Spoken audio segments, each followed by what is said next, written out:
ಜಗತ್ತಿನಲ್ಲೇ ಎಲ್ಲಿಯೂ ಇರದ ಅದ್ಭುತ ಶಕ್ತಿಯನ್ನು ಹೊಂದಿರುವ ಏಕೈಕ ಶಿವಲಿಂಗ ಈ ದೇವಸ್ಥಾನದಲ್ಲಿದೆ. ಇಲ್ಲಿನ ಶಿವಲಿಂಗವನ್ನು ಋಣವಿಮೋಚನ ಶಿವಲಿಂಗ ಎಂದು ಕರೆಯಲಾಗುತ್ತದೆ. ಕೇವಲ ಭಾರತದಲ್ಲಿ ಅಷ್ಟೇ ಅಲ್ಲದೆ ಇಡೀ ಪ್ರಪಂಚದಲ್ಲೇ ಅತ್ಯಂತ ಶಕ್ತಿಯುತವಾದ ಶಿವಲಿಂಗ ಇದು. ಮನುಷ್ಯನಿಗೆ ಇರುವ ನಾನಾ ವಿಧವಾದ ಋಣಗಳನ್ನು ತೀರಿಸಿ ಅದೃಷ್ಟ ನೀಡುವ ದೇವಸ್ಥಾನ ಇದಾಗಿದ್ದು, ಈ ದೇಗುಲ ಎಲ್ಲಿದೆ, ಯಾವೆಲ್ಲ ಸಮಸ್ಯೆಗಳು ಈ ಕ್ಷೇತ್ರ ದರ್ಶನದಿಂದ ದೂರವಾಗುತ್ತೆ, ಇಲ್ಲಿ ಶಿವನಿಗೆ ಪೂಜೆ ಮಾಡುವಾಗ ಪುಷ್ಪಗಳನ್ನು ಕೈನಲ್ಲಿ ಹಿಡಿದು ಹೇಗೆ ಬೇಡಿದರೆ ಸಾಲದ ಸುಳಿಯಿಂದ ಹೊರಬಂದು ಶ್ರೀಮಂತಿಕೆಯನ್ನು ಕಾಣಬಹುದು ಎಂದು ಇವತ್ತಿನ ಈ ವಿಡಿಯೋದಲ್ಲಿ ತಿಳಿಸಿಕೊಡ್ತೀವಿ. ಬನ್ನಿ. ಈಗಿನ ಕಾಲದಲ್ಲಿ ಪ್ರತಿಯೊಬ್ಬರಿಗೂ ಇರುವ ಮುಖ್ಯ ಸಮಸ್ಯೆ ಎಂದರೆ ನಮಗಿರುವ ಸಾಲಗಳು ತೀರ್ತಾ ಇಲ್ಲ, ದುಡಿಯೋ ದುಡ್ಡನ್ನೆಲ್ಲ ಸಾಲ ತೀರಿಸೋಕೆ ಆಗ್ತಾ ಇದೀವಿ, ಏನ್ ಮಾಡಿದ್ರು ಈ ಸಾಲದ ಋಣದಿಂದ ಹೊರ ಬರೋದಕ್ಕೆ ಆಗ್ತಿಲ್ಲ, ಎಷ್ಟು ದೇವರ ಪೂಜೆಯನ್ನ ಮಾಡಿದ್ರು, ಯಾವ ದೇವಸ್ಥಾನಕ್ಕೆ ಹೋದ್ರೂ ಪರಿಹಾರ ಸಿಗ್ತಿಲ್ಲ, ನಮಗೆ ಮಾತ್ರ ಈಗಾಗುತ್ತಾ, ಅದೃಷ್ಟ ಇಲ್ಲವಾ, ಏನು ಪಾಪ ಮಾಡಿದ್ದೀವಿ, ಹಣದ ಸಮಸ್ಯೆಯಿಂದ ಹೊರಬರೋದಕ್ಕೆ ಏನು ಮಾಡಬೇಕು ಅಂತ ತೋಚದೆ ಪರದಾಡ್ತಾ ಇರ್ತಾರೆ. ಇದಕ್ಕೆಲ್ಲ ಮುಖ್ಯ ಕಾರಣ ಈ 4 ವಿಧವಾದ ಋಣಗಳು. ಮೊದಲನೆಯದಾಗಿ ದೈವ ಋಣ, ಅಂದರೆ ಯಾವಾಗಲಾದರೂ ಕಷ್ಟಗಳು ತೀರಲಿ ಅಂತ ದೇವರಿಗೆ ಹರಕೆಗಳನ್ನು ಮಾಡಿ ನಿಮ್ಮ ಕೆಲಸ ಆದಮೇಲೆ ಅಥವಾ ಆ ಕಷ್ಟದಿಂದ ಹೊರಬಂದ ಮೇಲೆ ಆ ಹರಕೆಯನ್ನು ಮರೆಯುವುದು. ದೇವಸ್ಥಾನಕ್ಕೆ ಏನಾದರೂ ಮಾಡಿಸಿಕೊಡ್ತೀವಿ ಅಂತ ಮಾತು ಕೊಡೋದು, ಕೆಲಸ ಆದಮೇಲೆ ಆ ಮಾತನ್ನು ನಿರ್ಲಕ್ಷ್ಯ ಮಾಡೋದು, ಹೀಗೆ ಮಾಡಿಕೊಂಡ ಹರಕೆಯನ್ನು ಮರೆತರೆ ಅಥವಾ ಹರಕೆಯನ್ನು ತೀರಿಸದೆ ಹೋದರೆ ಅದನ್ನು ದೈವಋಣ ಎನ್ನಲಾಗುತ್ತೆ.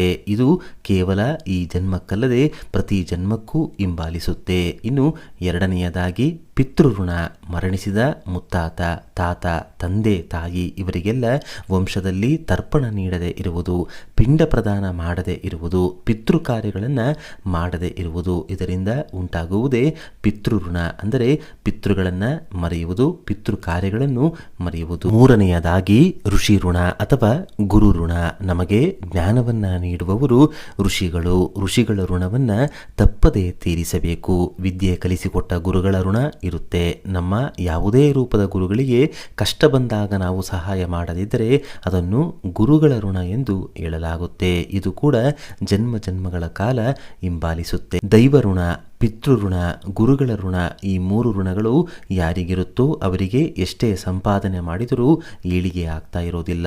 ಸಾಲದ ಮೇಲೆ ಸಾಲ ಆಗುತ್ತೆ. ಕಷ್ಟಗಳು ಬಂದಾಗ ಸಾಲಗಳನ್ನು ವಿಪರೀತವಾಗಿ ಮಾಡಬೇಕಾದ ಪರಿಸ್ಥಿತಿ ಪದೇ ಪದೇ ಬರ್ತಾ ಇರುತ್ತೆ. ಆ ಸಾಲಗಳನ್ನು ತೀರಿಸದೆ ಹೋದರೆ ಅದು ಹಣದ ಋಣವಾಗುತ್ತೆ. ಈ ಎಲ್ಲ ವಿಧವಾದ ಋಣಗಳನ್ನು ಕೇವಲ ದರ್ಶನ ಹಾಗೂ ಸ್ಮರಣ ಮಾತ್ರದಿಂದಲೇ ದೂರ ಮಾಡುವ ಜಗತ್ತಿನ ಏಕೈಕ ಋಣ ವಿಮೋಚನ ಶಿವಲಿಂಗ ನಮ್ಮ ಭಾರತದ ತಮಿಳುನಾಡಿನ ಕುಂಭಕೋಣಂನ ತಿರುಚರ ಎಂಬ ಊರಿನಲ್ಲಿರುವ ದೇವಸ್ಥಾನದಲ್ಲಿದೆ. ಕುಂಭಕೋಣಂಗೆ ಸಮೀಪವಿರುವ ಈ ಆಲಯದಲ್ಲಿ ಸಾರಾ ಪರಮೇಶ್ವರರ್ ಎಂಬ ಹೆಸರಿನಲ್ಲಿ ಶಿವನು ನೆಲೆಸಿದ್ದಾನೆ. ಈ ದೇವಾಲಯದಲ್ಲಿ ಅಮ್ಮನವರ ಹೆಸರು ಜ್ಞಾನವಲ್ಲಿ. ಈ ಇಬ್ಬರ ದರ್ಶನ ಮಾಡಿದ ಮೇಲೆ ಆಲಯದಲ್ಲಿ ಪಶ್ಚಿಮ ದಿಕ್ಕಿಗೆ ಬಂದರೆ ಅಲ್ಲಿ ಒಂದು ಪ್ರತ್ಯೇಕವಾದ ಶಿವಲಿಂಗವಿದೆ. ಇದೇ ಶ್ರೀ ಋಣ ವಿಮೋಚನ ಶಿವಲಿಂಗ.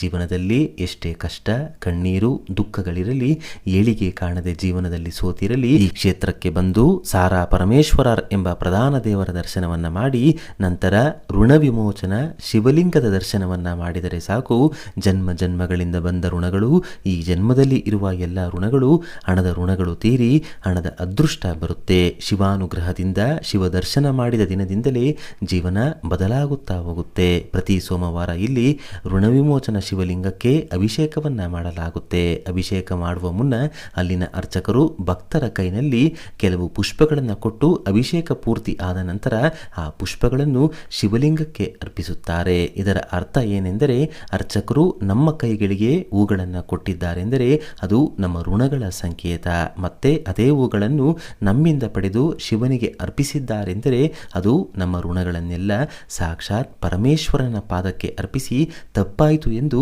ಕೇಳಿಕೊಂಡ ಅರ್ಥ.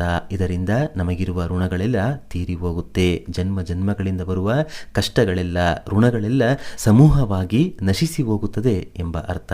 ಇಲ್ಲಿ ಶಿವನಿಗೆ ಅಭಿಷೇಕ ಮಾಡುವಾಗ ಅರ್ಚಕರು ದಾರಿದ್ರ್ಯ ದಹನ ಶಿವಸ್ತೋತ್ರವನ್ನ ಪಠಿಸುತ್ತಾರೆ. ಆ ಸಮಯದಲ್ಲಿ ಈ ಸ್ತೋತ್ರವನ್ನ ಕೇಳುತ್ತಾ ಶಿವಲಿಂಗಕ್ಕೆ ಮಾಡುವ ಅಭಿಷೇಕವನ್ನ ನೋಡಿದರೆ ಎಲ್ಲ ವಿಧವಾದ ಪಾಪಕರ್ಮಗಳು, ಋಣಬಾಧೆಗಳು, ಕಷ್ಟಗಳು ನಿಮ್ಮಿಂದ ಖಂಡಿತವಾಗಿ ದೂರವಾಗುತ್ತೆ. ಇಲ್ಲಿನ ಶಿವಲಿಂಗಕ್ಕೆ ಪಂಚಗವ್ಯದ ಅಭಿಷೇಕ, ಎಳನೀರಿನ ಅಭಿಷೇಕ, ನಿಂಬೆ ರಸದ ಅಭಿಷೇಕ, ಎಳ್ಳಿನಿಂದ ಅಭಿಷೇಕ, ಗಂಧದಿಂದ ಅಭಿಷೇಕವನ್ನು ವಿಶೇಷವಾಗಿ ಮಾಡಲಾಗುತ್ತೆ.